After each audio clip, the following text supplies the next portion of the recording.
Guys, what's going on? Andrew coming at you. In this one, we're going to talk about 5 things I hate about America. Now, hate is a very strong word, but I got to say I hate these 5 things. Now, no, I do not hate my country. I love my country, and I want to see it succeed. It's where I come from, so let's just get that cleared out of the way. But there are 5 things that I think are absolutely hurting our country and making it worse, and I would like to see us get better as a society, and like it or not, America is an important country in the whole global scheme of things. So let's all talk about these 5 things and tell me what you think. The number one thing I hate has to be the two-party system. I believe that the two-party system, only having 2 80-year-old dudes you can vote in, like this next election, which is going to be Trump and Biden, it's hurting America. It creates a us and them mentality. And how can a country that's so diverse, the most diverse country in the world, has so many different groups of people in it, only have 2 ideas to pick from?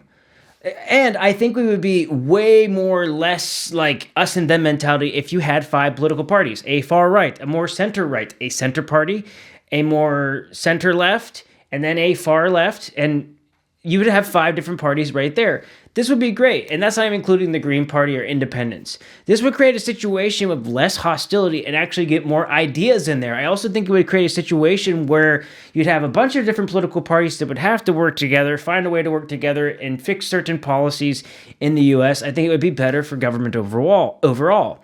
But you got a problem in a situation where you got Democrats and Republicans. They don't want to give up their power. And if you even look at all the presidential elections over the years, besides the one where we had Ross Perot, if you're a president political candidate and you're not a Democrat and you're not a Republican, TV networks don't want you on. And it kind of feels like the last couple years, the elections has all been about ratings, TV ratings, and not necessarily about what's best for the country. And I don't think there's one American out there that is so diehard Republican or so diehard Democrat that they don't want to have more political parties. It's something we got to do. It drives me nuts. The number 2 thing I hate about the United States is our news media. It is absolutely disgusting. It is a ratings-based news media. And the thing is, the media isn't honest with you. And before people start freaking out at me, all you got to do is look at who donates to the media. And you see that you got prescription drug companies, NRA. It's basically lobbyists. So this creates an incentive for the news media to not talk about certain stories, to push certain narratives. We don't have like a publicly funded news network. And when you take a look at this from when I look at Sweden, for example, yes, Sweden has many different types of news. I've seen far right news, left news. But if you're just watching the regular news, yes, there are biases in it. But I feel like that they are more fair when they talk about the news and less sensational. I don't feel like when I'm watching Report on television here in Sweden that they are so concerned with the ratings that they're making every single thing sensational. It doesn't mean that Sweden doesn't have these type of things where these news that's kind of like garbage news media. But in the U.S., it is just all about a click. It's kind of a consequence of the internet in a sense, but that is one side of things. Number 2, when a crazy person goes in with a thing that goes boom, they're always showing that person's face because ratings. You look at Donald Trump. CNN's going to have Donald Trump on recently because of ratings, because they want to have the ratings. And they don't necessarily do what's best for the country either. All they care about is eyes, views, and it's capitalism, baby. I get it. But I think that that's not what the American people need. And even if you look at like political commentary on these channels or debates, it just becomes a cesspool of getting that gotcha moment. Ooh, I said something and I got you. And then it's clippable and you're going to see it on TikTok or YouTube. And then I don't really feel like there's any real discussion or sharing of ideas. It's just talking points. And it's destroying political discussion and debate in America. The number 3 thing I hate about the U.S. after living in Sweden for so long has to be our complete and total lack of compassion.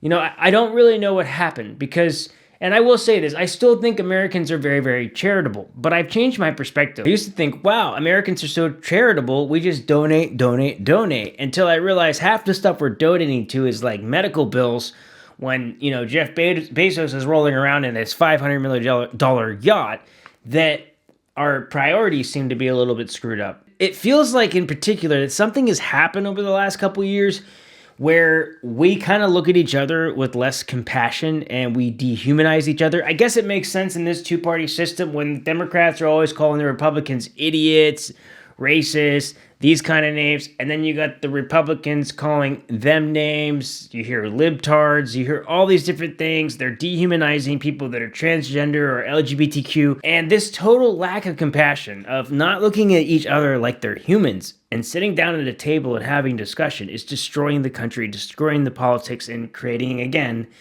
an us and them mentality. I think we would benefit so much more from trying to understand each other and have compassion. You know, what I like about America, or love about America at this point, is that we have so many different people and that you can kind of do your own thing and you can make your own life for yourself. And people, for the most part, will let you do your thing. There are people out there that just want to exist. That's it. They just want to exist. And then you have people saying they can't exist, or dehumanizing them, or purposely dead naming them for some cases. I just don't get it. To me, just let people be. Let people live. Like religious freedom, go do it. You want to go to a mosque? Do it. You want to go to a church? Go for it. You want to be gay? Go for it. You want to be transgender? Go for it. I do not care. And this total lack of compassion is really hurting America. And it's selfish and it's wrong. And personally, I see it on both sides. Maybe one side I see it particularly more than others, but that's up for you to decide and not what I'm trying to do in this video. I'm just saying, man, if we could just try to walk a mile in others' shoes. I know that sounds hyperbolic or whatever, but seriously, if we could just try to understand each other more, I think we would be better as a society. And going off that lack of compassion, the things that go boom, number 4, I absolutely hate it. I absolutely hate that people have to live in fear in the United States because the NRA needs to lobby and politicians want to turn the other way.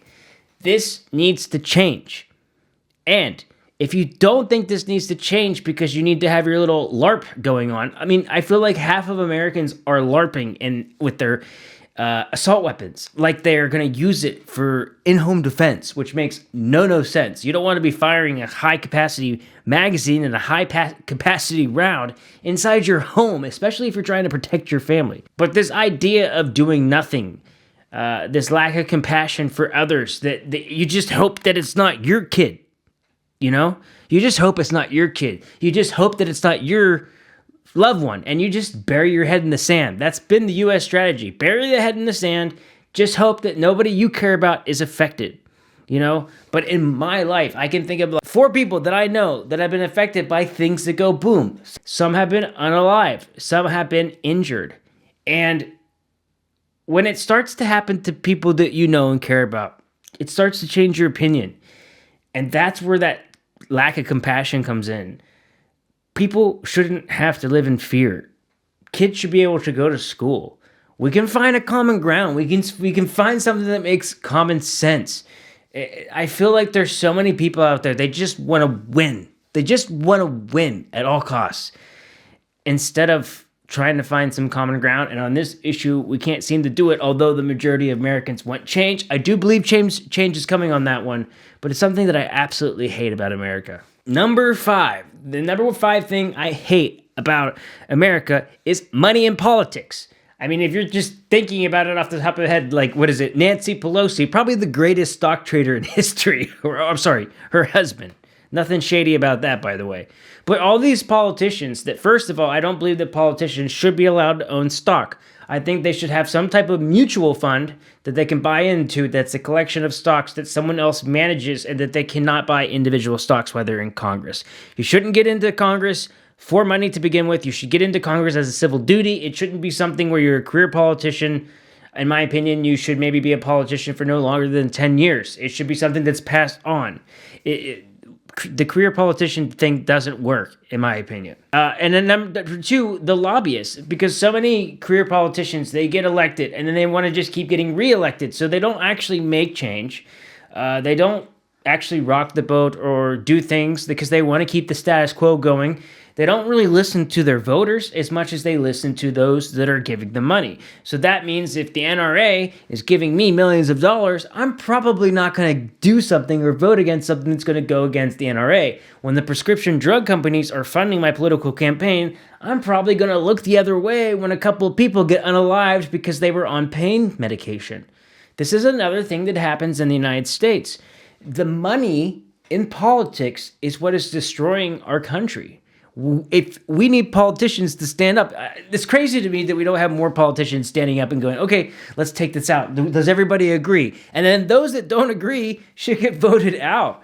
I don't think there's any American that thinks it's great that there's money in politics or that you have think tanks. You have billionaires spending money on both sides, mind you, Democrat and Republican, to keep us divided, to keep us fighting with each other, and suddenly they take more property. Suddenly something else happens. They get us to look the other way. The markets crash, they get us arguing with each other, they swoop up a little bit more. Suddenly it costs more money to buy a home. We're not stupid, guys. This money in politics thing needs to stop, because you cannot have a democracy when it doesn't actually work to serve the people. And we are seeing this time and time again. And it's not just in the United States. We're seeing this in other Western countries as well politically, but nowhere near to the same extent. But we are seeing some levels of the corruption, and we're seeing some levels of money in politics. But I personally believe that if this continues and continues to happen, you will lose your democracy. It'll crumble. It almost happened. And I believe that the Trump wave is nothing more than a result of the fact that the middle class has been getting screwed for years and years and years. They listened to his message. He got elected.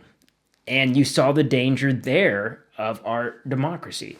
So I think our democracy's at risk. And until we make these changes, we could slip into a dictatorship at any time. I do not believe it's going to happen. I believe that we're on the right track. I think that it's inevitable that change is happening just based on the amount of young people I've talked to, how I've seen young people respond to things that are happening in this country. Not in the country I'm in now because I'm in Sweden, but in the U.S. And again, just being out of the United States for so long has allowed me to see my country in a different light. So I hope you enjoyed this one. If you did, please go ahead and hit that like button. I apologize if I haven't been uploading so frequently. The last couple months have been quite challenging. I've had a lot going on in my life. And then just with this time of year is always busy based on the profession that I have. All right, guys. So I will try to keep uploading as much as I can. I hope you enjoyed this one, and I'll see you guys in the next video. Hej då.